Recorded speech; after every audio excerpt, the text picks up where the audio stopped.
Assalamualaikum warahmatullahi wabarakatuh. Saya Salma Khairiyah Putri, NIM 20002-107. Saya berasal dari jurusan Administrasi Pendidikan, mahasiswi dari Universitas Negeri Padang. Nah, pada pertemuan kali ini, pada ruang virtual kali ini, kita masuk dalam mata kuliah komunikasi organisasi. Dan kali ini kita akan bahas komunikasi eksternal dalam organisasi. Apa itu konsep komunikasi eksternal? Kenapa komunikasi itu dilakukan? Dan siapa yang punya peranan melakukan komunikasi eksternal tersebut? Dan yang jelas, komunikasi eksternal menjadi satu nyawa yang menjadi potensi yang sangat besar yang akan menentukan tingkat keberhasilan lembaga atau perusahaan. Keberhasilan lembaga atau perusahaan mengidentifikasi atau melaksanakan atau mengelola komunikasi eksternal dengan baik. Mengindikasikan keberhasilan bagi lembaga atau organisasi untuk mendapatkan keuntungan yang luar biasa, tidak hanya dari sisi material, tetapi materi sekaligus. Kenapa? Ya, namanya komunikasi eksternal pada prinsipnya akan membangun relasi, membangun hubungan baik dengan mereka-mereka yang terlibat secara langsung, ataupun tidak dengan lembaga atau perusahaan di luar organisasi kita, termasuk yang paling utama adalah para klien, para relasi, dan para konsumen, yang justru menjadi market utama dari lembaga atau perusahaan kita. Baik teman-teman mahasiswa, pertanyaan pertama yang harus kita bahas dalam pertemuan kali ini adalah apa sebenarnya yang dimaksud dengan komunikasi eksternal?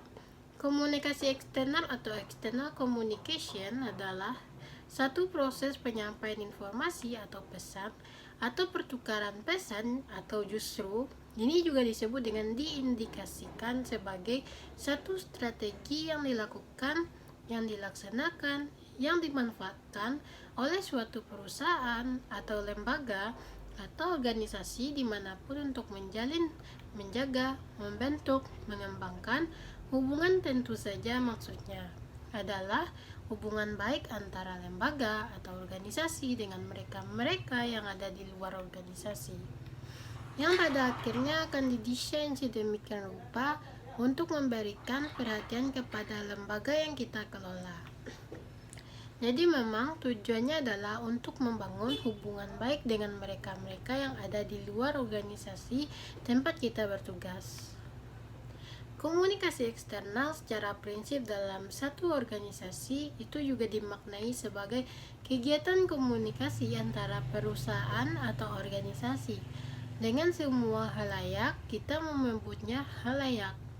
Berarti semua mereka yang terlibat yang statusnya di luar lingkup organisasi, bahkan masyarakat pada umumnya berada di luar organisasi. Komunikasi eksternal diperlukan, sangat amat diperlukan, untuk mengetahui seberapa besar pengaruh organisasi pada lingkungan sekitar dan selain sebagai hubungan timbal balik yang jelas.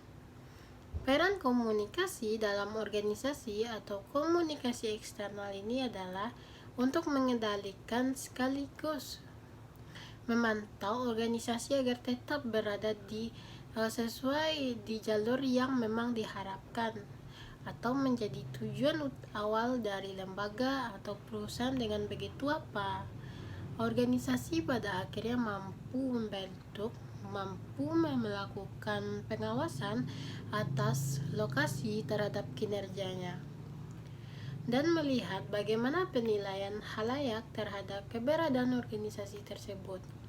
Karena pada prinsipnya, pada dasarnya, organisasi memang dibentuk agar bisa memberikan manfaat yang luar biasa dan bisa berkontribusi kepada lingkungan sekitar dan dengan memperhatikan pendapat halayak melalui komunikasi yang dibina atau yang dilakukan, mereka akan merasa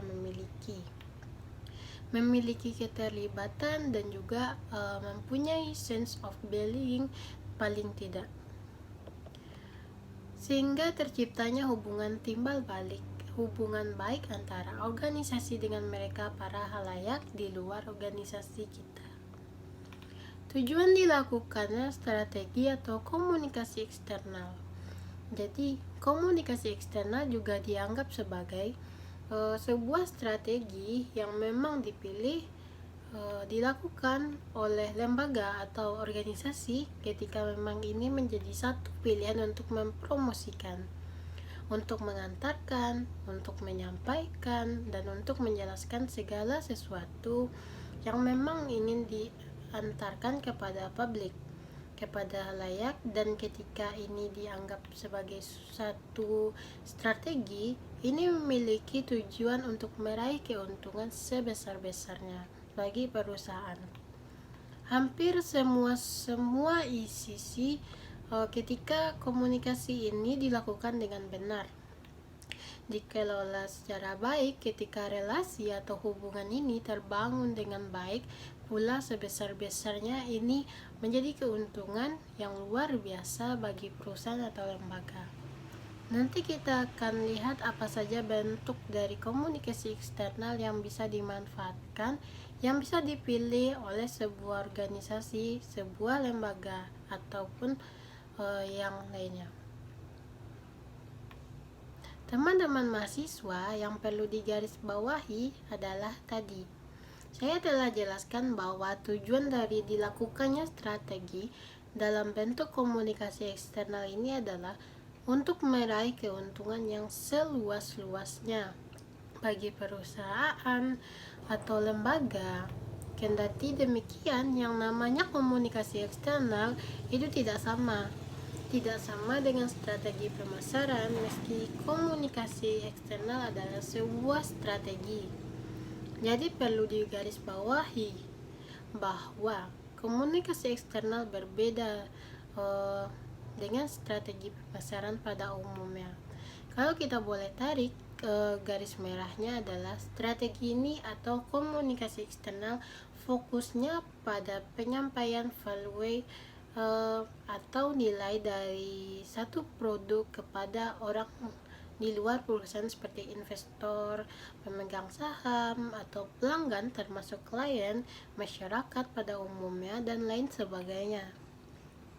Dan biasanya perusahaan akan mencoba untuk memaksimalkan strategi ini dengan sebaik mungkin.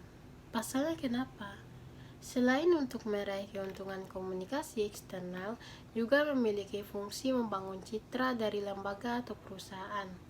Apabila citra perusahaan itu menjadi baik, tentu hal ini merupakan satu keuntungan yang luar biasa bagi mereka untuk menarik perhatian dari para pelanggan atau konsumen, atau dari masyarakat umum yang ada di luar organisasi, apakah terlibat secara langsung atau tidak, atau punya hubungan secara langsung atau tidak. Yang jelas mereka memiliki satu kondisi yang ikut serta membesarkan lembaga atau perusahaan kita. Selain itu, melalui strategi, sebenarnya perusahaan melalui komunikasi eksternal ini, perusahaan atau organisasi sebenarnya juga akan mendapatkan berbagai macam feedback yang akan membantu lembaga atau perusahaan kita untuk berkembang lebih baik ke depannya.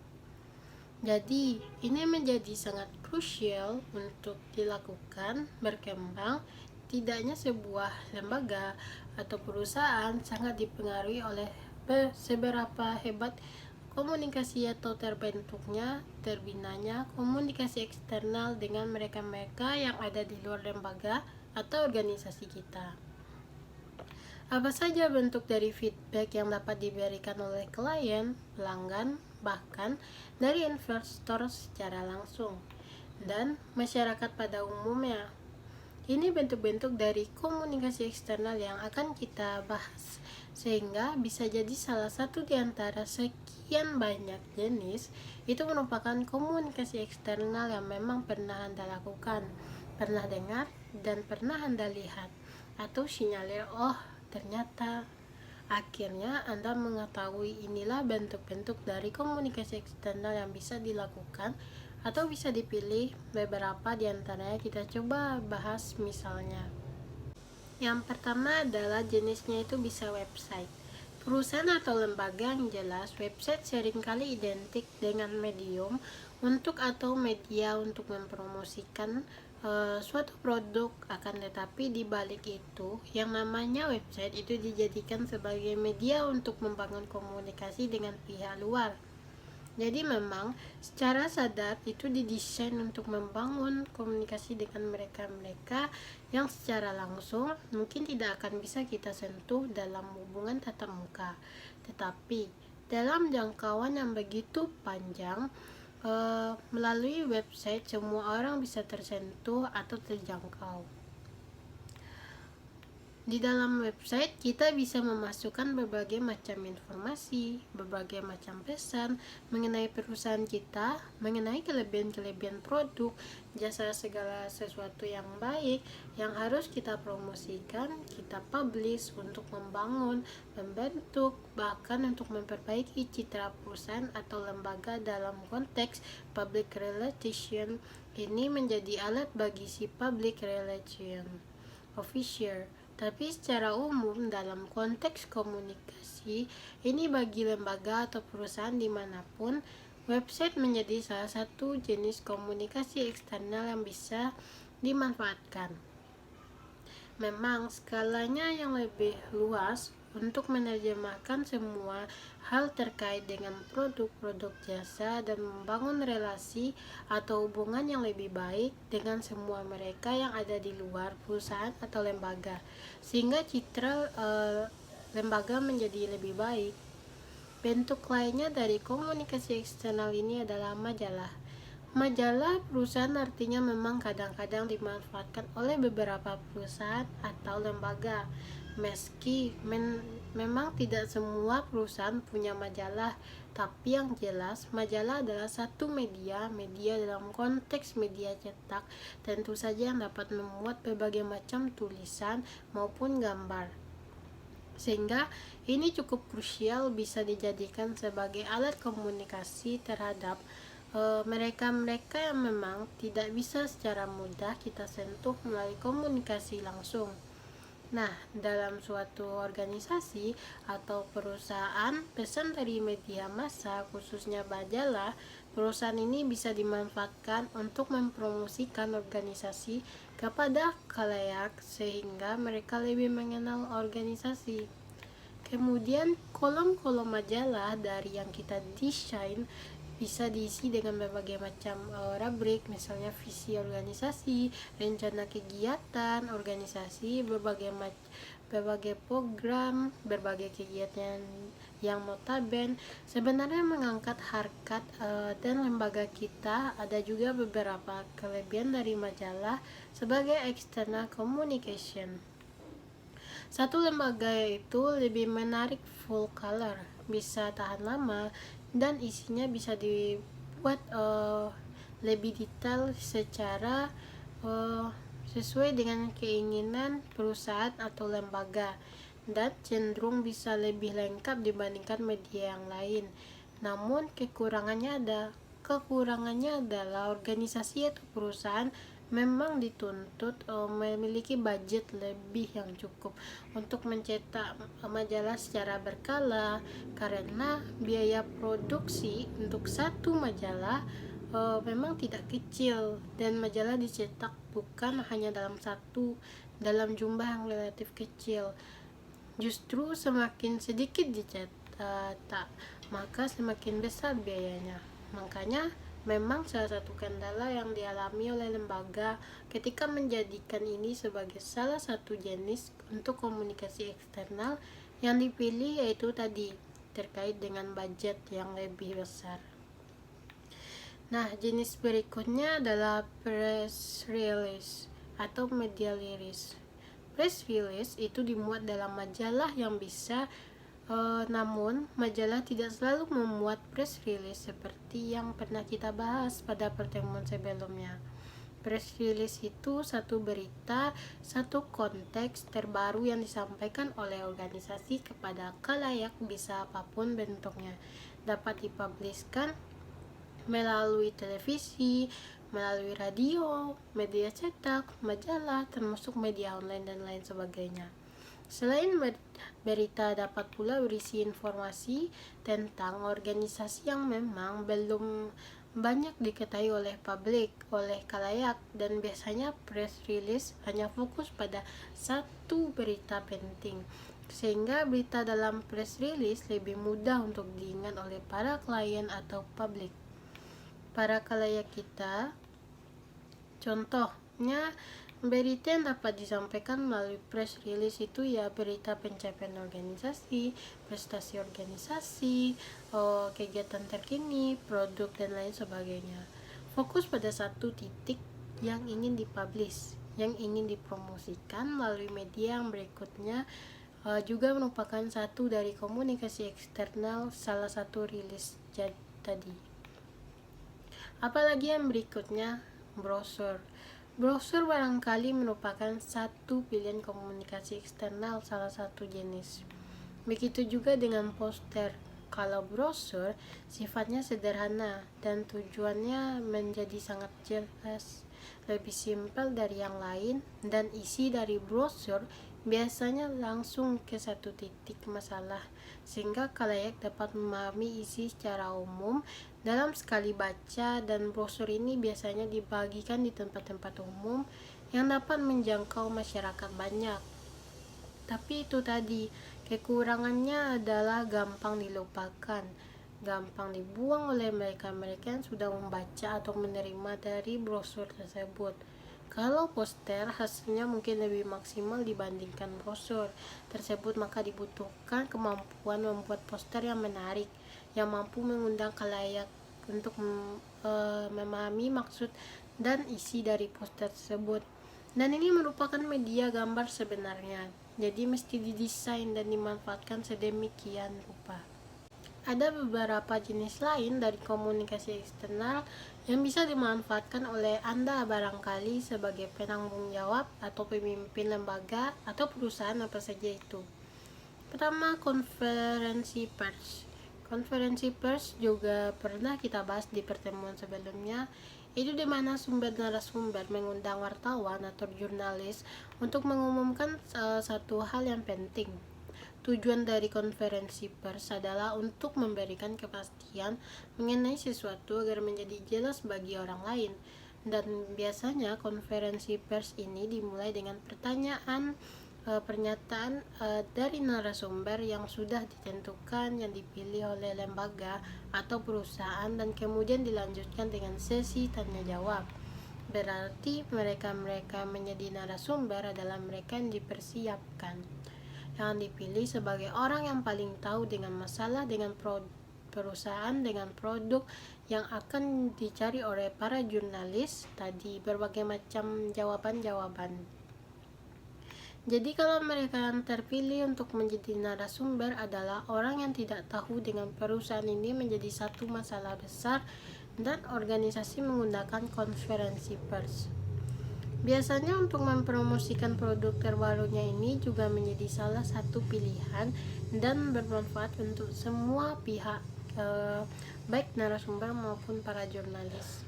Sehingga perlu adanya kerjasama yang baik antara jurnalis atau media-media tempat ruang kita memanfaatkan berita-berita itu untuk dirilis, termasuk dengan para juru tulisnya atau jurnalis tersebut untuk mempublish berita yang kita inginkan, sehingga ada satu kesepakatan yang sama ketika hubungan baik itu terbangun. Dan itu adalah komunikasi eksternal dan banyak lain contohnya. Kadang-kadang hal sederhana juga merupakan bentuk lain dari komunikasi eksternal yang kadang-kadang tidak kita duga. Misalnya bakti sosial. Ternyata bakti sosial juga merupakan bagian dari komunikasi eksternal yang kita bangun dengan masyarakat di sekitar perusahaan berada. Apalagi misalnya pameran adalah juga bentuk dari komunikasi eksternal yang kita lakukan secara tidak langsung untuk mempublish, memperkenalkan barang-barang, produk atau segala sesuatu yang ada di perusahaan untuk dikenali, untuk digambarkan, untuk bisa disentuh dan dirasakan langsung oleh masyarakat atau khalayak di luar organisasi. Nah, yang kedua, live event. Ini juga kalau untuk kondisi sekarang ini jauh lebih banyak dimanfaatkan oleh lembaga atau perusahaan besar. Live event lebih menarik, lebih hidup, lebih punya nyawa, akan bersentuhan langsung dengan masyarakat atau khalayak yang sebenarnya kita bisa jadikan sebagai target market. Nah, live event ini tentu saja mengangkat berbagai kegiatan, berbagai acara, berbagai program yang sudah kita desain dalam rangka menyampaikan message atau informasi tertentu terkait dengan produk, tentang perusahaan, tentang iwal apapun yang ingin kita promosi atau publish, kita perkenalkan kepada halayak. Jadi banyak, apalagi media sosial yang begitu banyak, dan itu merupakan bentuk atau jenis dari komunikasi eksternal. Jadi apapun, kadang-kadang ketika Anda punya sumber bacaan lain, yang silakan. Ketika bisnya itu adalah menyampaikan, mempromosikan, dan itu merupakan satu strategi untuk membangun relasi, membangun hubungan baik. Nah, itu adalah bentuk-bentuk dari komunikasi eksternal. Ada bagian akhir, nanti kita akan coba lihat sebenarnya ada 3 alasan yang menguntungkan perusahaan. Kenapa komunikasi eksternal itu dilakukan? Apa alasannya? Kita akan coba bahas setelah ini. Ada beberapa alasan sebenarnya. Alasan bisa menguntungkan perusahaan atau lembaga kenapa komunikasi eksternal dilakukan. Kenapa organisasi atau perusahaan harus mengelola, mendesain komunikasi eksternal ini, dan harus memilih jenis yang tepat ketika melaksanakan atau menentukan media yang tepat untuk melaksanakan komunikasi eksternal ini. Ada minimal 2 alasan yang menguntungkan perusahaan. Yang pertama adalah komunikasi eksternal itu untuk membentuk persepsi atau opini publik. Jadi semakin baik kita mendesainnya, maka semakin siap kita mengelolanya. Semakin hebat komunikasi yang dilakukan, maka terbentuk adalah persepsi positif, persepsi publik, persepsi khalayak, persepsi investor, persepsi klien, persepsi konsumen, persepsi masyarakat pada umumnya terhadap lembaga atau perusahaan kita menjadi lebih positif. Sehingga akhirnya apa? Ini akan mengangkat derajat, mengangkat nama baik, mengangkat nama besar dengan nama citra perusahaan. Jadi selain strategi penjualan, persepsi dari publik juga mempunyai peran yang sangat besar, yang sangat penting dalam meningkatkan penjualan, bahkan penjualan dari produk yang kita punya. Nah, ketika pelanggan mempunyai persepsi yang baik terhadap sebuah brand kita, contohkan perusahaan. Ketika pelanggan mempunyai persepsi yang baik tentang sebuah brand yang tidak punya, misal mereka tidak akan segan-segan untuk membelinya meski dengan harga yang lebih tinggi. Kenapa? Brand itu dipercaya memiliki kualitas bagus dan mereka tidak akan lagi pernah melirik brand-brand yang lain. Ketika orang sudah yakin, sudah percaya, dan merasakan bahwa tidak ada lagi brand yang lebih baik daripada itu, maka harga menjadi nomor sekian dari dan biasanya yang lebih hebat lagi, mereka akan menjadi corak promosi yang akan mereka rekomendasikan produk-produk yang kita punya kepada orang lain. Jadi ini adalah iklan berjalan yang gratis yang dimiliki oleh perusahaan atau lembaga. Nah, yang kedua, keuntungan dari kegiatan komunikasi eksternal ini ketika dikelola atau dilakukan secara benar adalah mampu menjangkau pelanggan baru. Ini khusus untuk perusahaan. Pelanggan baru yang selama ini mungkin tidak terdidik atau tidak terjangkau, tapi melalui komunikasi eksternal yang baik, ketika perusahaan mampu atau lembaga mampu memilih jenis atau media yang tepat untuk melakukan komunikasi eksternalnya, maka dia akan mampu mendapatkan atau menjangkau pelanggan baru. Alasannya lainnya kenapa komunikasi eksternal sangat penting. Ya, ini tadi ada pelanggan-pelanggan baru yang belum tersentuh, sekarang ingin disentuh.